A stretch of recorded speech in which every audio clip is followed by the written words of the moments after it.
Hey everyone, thank you for tuning in today for tip number 8 to help you with your prayer life. My name is Lisa. In case this is your first video that you've seen, welcome today. So I'm going to be reading out of Matthew chapter 16 because tip number 8 today for your prayer life is use binding and loosing as a tool. Use binding and loosing as a tool. So this is Matthew 16 verse 18 and 19. It says, "And I also say to you that you are Peter," this is Jesus talking, "and upon this rock I will build my church, and the gates of hell shall not prevail against it. And I will give you the keys of the kingdom of heaven, and whatever you bind on earth will be bound in heaven, and whatever you loose on earth will be loosed in heaven." So today we're continuing on about how to use your authority. You've been given authority. You've been given the ability to bind and loose. Now, a number of years ago, I got to make a trip to Israel. And when I went to Israel, we went to this area around Caesarea Philippi. And this area where Jesus took his disciples, they had been on a trip, was considered to be like a portal into hell. And when you go to that area, even today, there's this big cavern area where they have this big stone altar, and they think it was the temple of Pan. And so Jesus takes his disciples there to give them an object lesson, because apparently they all knew it was supposed to be like a portal into hell where demons came in and out, a gateway. And so Jesus asked them a very poignant question. He said, "Who do men say that I am?" And some of them said, "Well, they say you're John the Baptist, or you're this, or you're that." And then Jesus asked them, "Who do you say that I am?" And Peter spoke up, because that's what Peter always did. Peter spoke up and he said, "You are the Christ, the Son of the living God."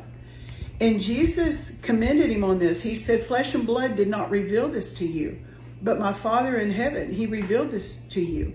And then he proceeds to say the scripture that I just read. He says, "You are Peter." He really gives him a permanent name change. And the word Peter means little stone. And he says, "Upon this rock, I will build my church." And he's not talking about building his church on Peter. He's talking about building the church, who they didn't even really understand who the church was. Church just meant the called out ones. And so they didn't really have a grasp on it at that time, because Jesus hadn't died yet. So Jesus is telling them, "I will build my church on this rock." What rock is it if it's not Peter? Well, it was the rock of the revelation of who Jesus was. The rock of the revelation of Jesus Christ. And eventually for all of us, it's that revelation is why we came to him, why we received him, and why we had a change, and why we carry his authority now. So Jesus is saying, "I will build my church upon the rock of this revelation, and the very gates of hell." Now, gates are not only portals, but gates can also mean authority.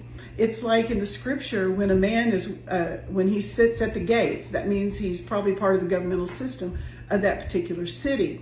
And he said, the gates, the very authorities of hell, are not going to be able to prevail against my church. And then Jesus goes a little further. He said, "I'm going to give you the keys of the kingdom of heaven." He said, "I will give you." Now, who's he talking to? The church. "I will give you the keys to the kingdom of heaven." Keys also are representative of authority. If a man carried about keys, he was a man who carried authority. And Jesus is saying, "I will give you the keys, the authority to the kingdom of heaven. I will give you the keys of the kingdom of heaven." And then he says, this is what that's going to do. "And whatever you bind on earth will be bound in heaven, and whatever you loose on earth will be loosed in heaven." Now, I want you to think about this for a minute. This particular scripture these verbs are in the perfect tense. Most people don't care, except they're kind of hard to say in English, and so we don't get the full gist of it. But this is how you could translate this verse. "Whatsoever things you do not allow on the earth will already not have been allowed in heaven. And whatsoever things you allow on the earth will have already been allowed in heaven." So what Jesus is telling us is this authority that God carries is tied closely to what he has already procured, what he has already bought and paid for by the cross. It has already been established in heaven, and it's revealed in his word. So when you find something in his word that says that by his stripes you were healed, then how do you use that word? How do you procure that word? Well, what you do is you take that word and you speak it out over yourself.